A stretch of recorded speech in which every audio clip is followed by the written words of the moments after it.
Shalom teman-teman.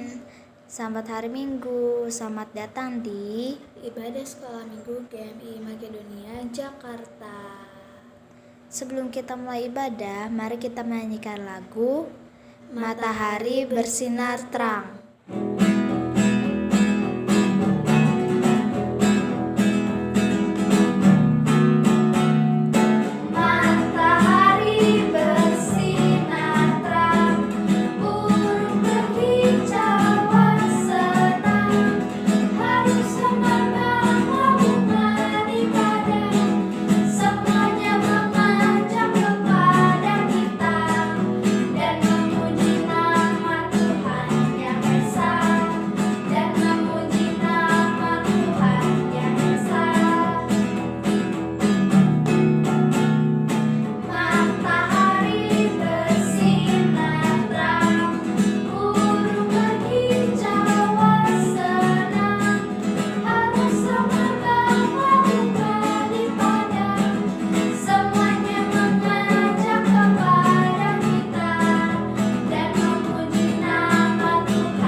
Teman-teman, mari kita satu dalam doa. Tuhan Yesus, sekarang kami ingin beribadah melalui YouTube. Berkati kami agar tetap fokus dan mendengarkan firman Tuhan yang dibawakan oleh Tante Lita. Berkati YouTube ini dan sinyal ini agar YouTube firman Tuhan ini bisa berjalan dari awal sampai akhir. Berkati juga Tante Lita yang akan membawakan firman, berikan hikmat. Tuhan, terima kasih Tuhan. Haleluya, amin. Teman-teman, di sini siapa yang suka memuji Tuhan? Aku suka. Kalau gitu mari kita menyanyikan lagu Memuji Tuhan Selalu.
Ayun ke depan dilentingkan, mari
perlu tahu. Kolonel Harlan Sanders lahir di Indiana, Amerika pada 9 September 1890.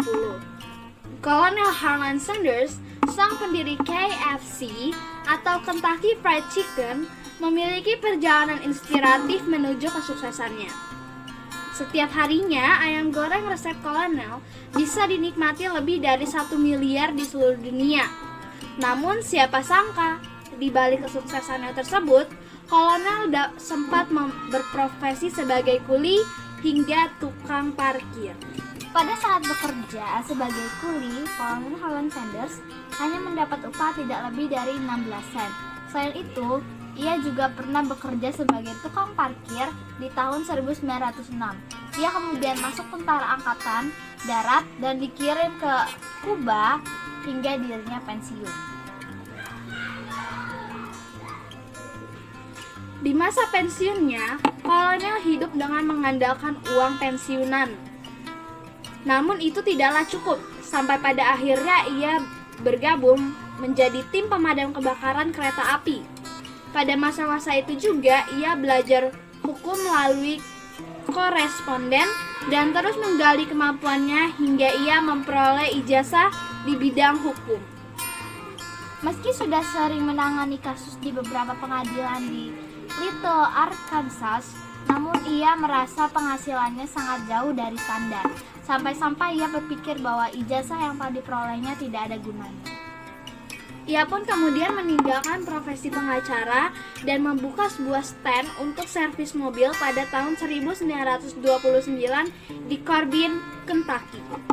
Suatu hari, seorang penjual asongan berkata bahwa di kota ini tidak ada rumah makan yang bagus, sehingga siapapun bisa makan di dalamnya dengan nyaman. Harlan Sanders mengiyakan pendapat itu. Dalam benaknya bergejolak keinginan untuk mendirikan sebuah rumah makan. Tidak satupun orang yang tahu kalau komentar pedagang asongan tersebut akan menjadi satu titik dalam kehidupan Kolonel Harlan Sanders yang kemudian akan mengubah nasibnya. Rumah makan tersebut melahirkan sebuah gebrakan dalam menyajikan menu makanan tercepat. Kolonel Harlan Sanders waktu itu mengatakan sungguh sepintas ia pernah berpikir bahwa sesuatu yang paling mengesankan yang pernah ia lakukan di masa silam adalah memasak. Sebagaimana saya ketika menjual apa yang saya masak, maka makanan saya pasti tidak akan lebih jelek dari masakan para pemilik rumah makan yang ada di kota ini, ungkapnya. Ia memulai dari sebuah ruangan kecil, yaitu sebuah gudang di belakang stand pelayanan mobilnya. Ia telah mengubahnya menjadi rumah makan kecil yang menjual ayam goreng dan sayur segar. Rumah makan Kolonel Harlan Sanders begitu terkenal. Untuk membuka makan, ia tidak merasa kesulitan, yaitu hanya dengan menutup pom bensinnya dan mengubahnya menjadi sebuah rumah makan yang ia beri nama Cafe Sanders. Pada tahun 1930, usahanya semakin berkembang. Rumah makannya kini dipenuhi 142 orang. Mengingat cintanya terhadap pengembangan dan pendidikan yang terus-menerus dalam hal apapun, akhirnya ia mengikuti sebuah pelatihan tentang manajemen rumah makan dan hotel selama 8 minggu di Universitas Cornell. Kolonel Harlan Sanders adalah seorang penggemar ayam goreng.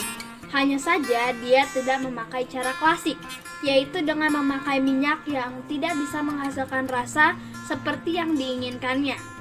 Pada tahun 1939, ia menemukan cara jitu untuk menggoreng ayam. Salah satu hal yang membantu penemuan barunya tersebut adalah penemuan pressure cooker atau panci bertekanan yang dapat menghasilkan ayam lezat dan segar dalam waktu 10 detik dengan cara dikukus di atas uap. Cara tersebut sangat baik sebab tanpa menghilangkan rasa dan bau serta tidak menggunakan minyak. Setiap tahun, Kolonel Harlan Sanders selalu melakukan percobaan untuk ayam gorengnya hingga akhirnya ia menemukan resep spesial ayam goreng yang terdiri dari rempah-rempah dan bumbu-bumbu yang dikenal sebagai 11 bumbu rahasia KFC. Pada tahun 1949, Harlan Sanders menerima pangkat kolonel berkat keberhasilannya di wilayah Kentucky. Akan tetapi, Harlan Sanders lebih suka dipanggil businessman. Pada tahun 1953, Harlan Sanders mendapatkan tawaran untuk menjual rumah makannya dengan harga $164.000. Meski jumlah ini sangat menggiurkan, akan tetapi Harlan Sanders menolaknya. Selang beberapa tahun, tata letak kota Kentucky mengalami perubahan, sehingga rumah makannya tidak lagi strategis dan menarik pengunjung. Inilah yang menjadi sebab kenapa dia terpaksa menjualnya melalui pelelangan terbuka dengan harga $75.000. Walaupun jumlah ini belum cukup untuk membayar hutang-hutangnya. Sang kolonel kemudian memutuskan untuk pensiun. Ia mendapatkan uang sejumlah $105 dari jaminan sosial milik Harlan Sanders sendiri dan juga milik istrinya. Meski dengan kondisi jiwa yang remuk dan serba kekurangan, akan tetapi Harlan Sanders tidak menyerah. Harlan Sanders mencoba menjual resep ayam goreng ala KFC ke rumah makan di wilayah Utah, Amerika Serikat. Ia mencoba menawarkan resep Harlan Sanders turun ke pasar-pasar untuk mempromosikan ide penjualan ayam KFC-nya, meski dirinya sudah tua dan terserang penyakit rematik. Harlan Sanders terkadang tidur dalam mobil demi mencukupi pembayaran hotelnya. Selama 2 tahun berkeliling, Harlan Sanders hanya dapat memuaskan 5 rumah makan saja. Resep ayam yang ia tawarkan lebih banyak ditolak dan ditertawakan. Selama 2 tahun berkeliling menawarkan resepnya, ada lebih dari 1.000 penolakan yang ia terima. Tanpa kenal menyerah dan yakin akan berhasil, ia terus berusaha. Setelah berusaha keras, akhirnya resep ayam gorengnya banyak disukai oleh masyarakat Amerika ketika itu. Perjuangannya yang tak mengenal lelah terbayar dengan lakunya resep ayam gorengnya. Hingga ketika usia kolonel Harlan Sanders menginjak usia 70 tahun, jumlah rumah makan yang menjadi bagian dari franchise KFC-nya mencapai 204 di USA dan Kanada. Setelah mencari jumlah ini, Harlan Sanders berhenti berkeliling karena banyak orang yang datang ke tempat tinggalnya untuk berkonsultasi. Akhirnya, dia sepenuhnya membantu sang istri untuk meracik resep makanan yang terdiri dari beberapa jenis tanaman, rempah-rempah, dan bumbu-bumbu. Ia lalu menjualnya melalui pos.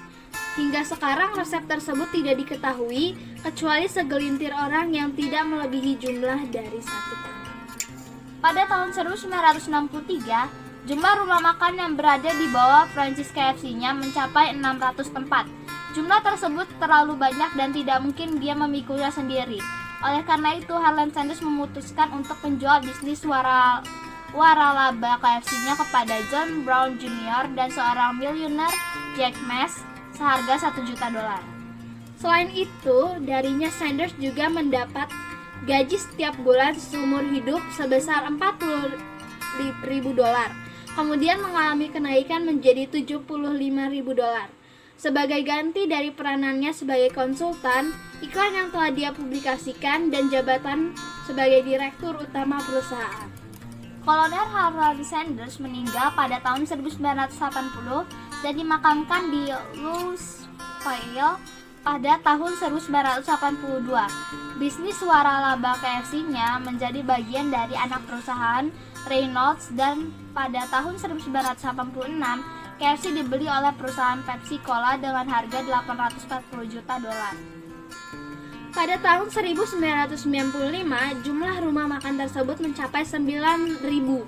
Pegawainya mencapai 750.000 orang di 92 negara sedunia pada tahun 2005. Jadi, pesan moral yang kita dapatkan hari ini adalah jangan menyerah, teruslah berusaha. Yakinlah kamu bisa melakukannya. Selain itu, kita juga harus minta pertolongan Tuhan ya. Dadah. Hai Tante Lita dan teman-teman. Hari ini saya akan kesaksian tentang bagaimana sih sekolah online dan sekolah minggu online. Rasanya kalau sekolah minggu online dan sekolah online tidak enak dan tidak seru karena tidak bisa bertatap muka dengan jelas, tidak mendengarkan firman Tuhan dengan jelas. dan tidak bisa bermain bersama, bisa belajar bersama. Tuhan, saya mohon semoga virus corona ini cepat selesai dan berlalu. Semoga agar kita bisa bermain bersama seperti dulu lagi. Dari bulan Maret sampai bulan ini corona belum selesai. Tuhan, tolong negara kami, Tuhan, supaya negara kami bebas dari corona. Sekian dari saya, terima kasih. Teman-teman, kita mau menyiapkan hati kita untuk mendengarkan firman Tuhan. Mari kita menyanyikan lagu Hanya Ada Satu Tuhan.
Shalom adik-adik, sekarang saatnya untuk kita mendengarkan cerita firman Tuhan.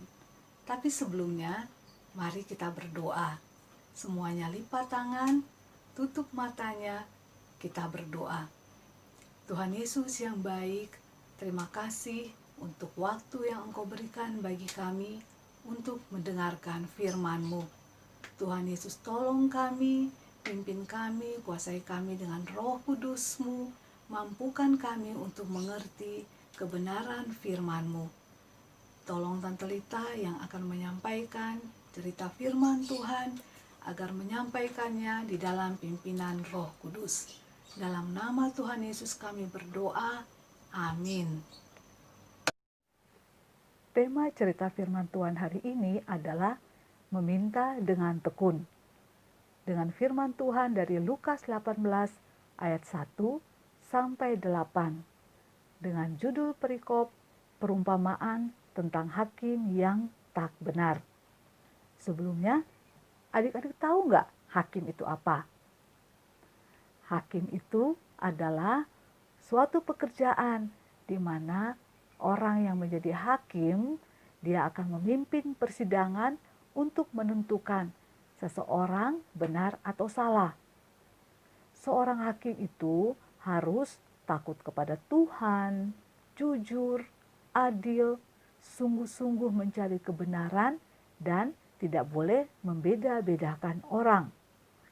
Tetapi dalam cerita kita kali ini, ada seorang hakim yang tidak takut akan Allah dan tidak menghormati siapapun.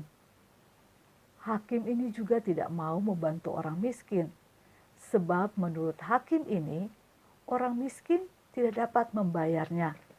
Tetapi kalau orang kaya, hakim ini siap untuk menolong, karena orang kaya selalu bisa membayar mahal.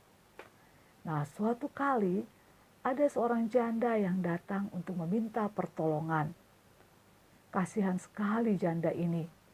Ia amat berharap agar hakim ini mau menolongnya. Oh, maukah sang hakim menolongnya? Ternyata tidak. Akhirnya, ibu janda ini mendatangi rumah hakim yang kaya itu. Diketoknya pintu rumahnya dengan sangat hati-hati. Tok, tok, tok. Tidak ada yang membukakan pintunya. Beberapa kali terus diketoknya pintu rumah itu. Akhirnya keluarlah sang hakim mendatanginya. Dengan mata melotot, dibentaknya sang janda. Mau apa kau? Ketokan pintu menggangguku tahu. Aku tidak senang diganggu kamu. Oh hakim yang mulia, belalah, tolonglah aku. Belalah aku ini. Ada orang yang merampas rumahku, kata ibu janda kepada hakim itu. Tapi apa kata hakim? Tidak, aku tidak ada waktu untukmu, kata hakim itu dengan ketus. Pintu rumah dibantingnya dengan keras. Tapi ibu janda ini tidak menyerah. Ia terus mendatangi rumah sang hakim, baik siang maupun malam. Dia terus mengetuk-ngetuk pintu rumah sang hakim. Dengan tidak jemu-jemunya ia berkata, "Tolonglah aku, wahai hakim yang baik."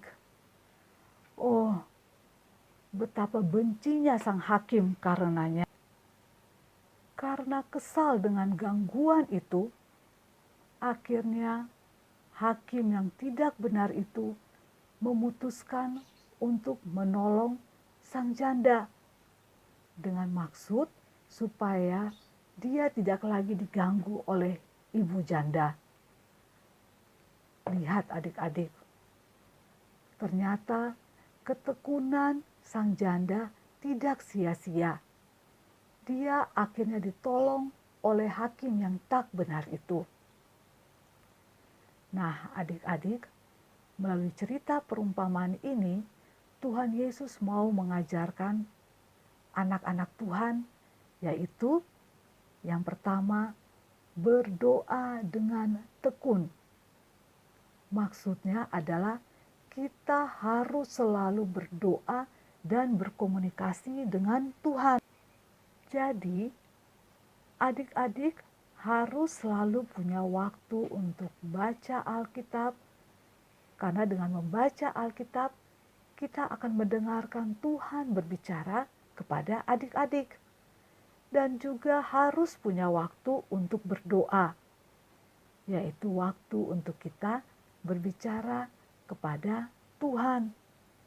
Yang Tuhan Yesus mau ajarkan lagi kepada kita, yang kedua adalah tidak pernah berhenti meminta kepada Tuhan. Seperti ibu janda yang tidak berhenti meminta kepada hakim untuk membela haknya sampai hakim itu mengabulkan permintaannya. Demikian juga Tuhan akan mendengar doa kita yang terus-menerus berdoa dan berseru kepada Tuhan. Jadi, kalau adik-adik berdoa dan belum dijawab, teruslah berdoa sampai Tuhan menjawab pada waktu Tuhan.